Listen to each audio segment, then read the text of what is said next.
Finding nonfiction right now is truly a challenge because in B&N there is almost no nonfiction, and what's there is either sort of eyewitness, very kind of lavish color books, or a few very standard and crammed, women's history, African American history in February, some topics, holidays around the world, whatever, biography series.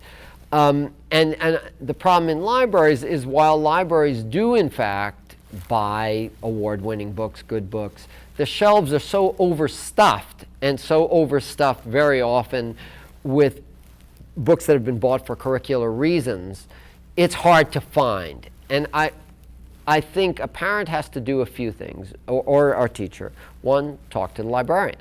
Talk to someone who knows.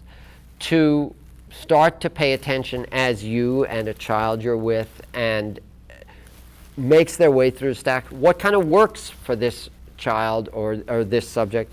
One thing I've often thought is kind of interesting. Young readers do author studies. It's a very common thing that's done from 6th grade on. They almost never do author studies on nonfiction authors.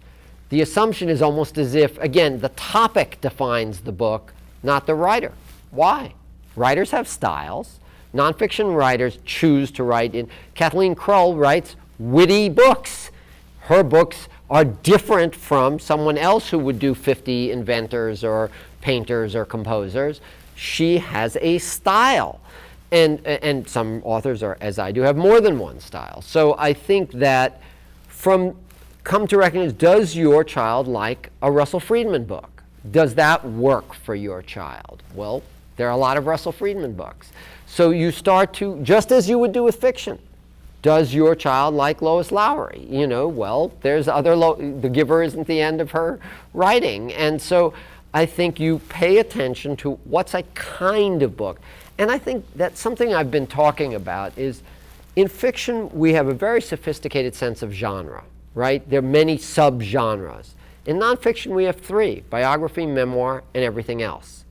And I think we have to start to develop, as librarians, as teachers and parents, a sense, what's the subgenre my child likes? Does my child like historical mysteries? Does my child like historical detective stories?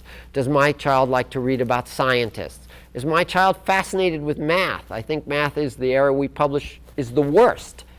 We have math completely as a set of exercises, not as intellectual exploration. As far as I know, there's one book, Hans Magnus Enzensberger's The Number Devil, originally written in German, is the only kid/adult book that makes math exciting as an intellectual journey. So I think we need to start to, you teacher, you parent, need to start to figure out which of these kinds of nonfiction is working for your child, and then talking to the librarian. I would also add, as kids get into teenage, there's a whole other subset of nonfiction they need, which is the same as adult: how to get a summer job, how to do well on the SATs. We already have the sort of your body's changing, diet kind of stuff, but and also sexuality, etc. But I think recognizing that that's part of the nonfiction world your kid may be drawn to because they need advice, just as we adults need advice. So it is daunting. It is daunting, but I think that sort of exploratory mode, and I would say begin exploring in the library.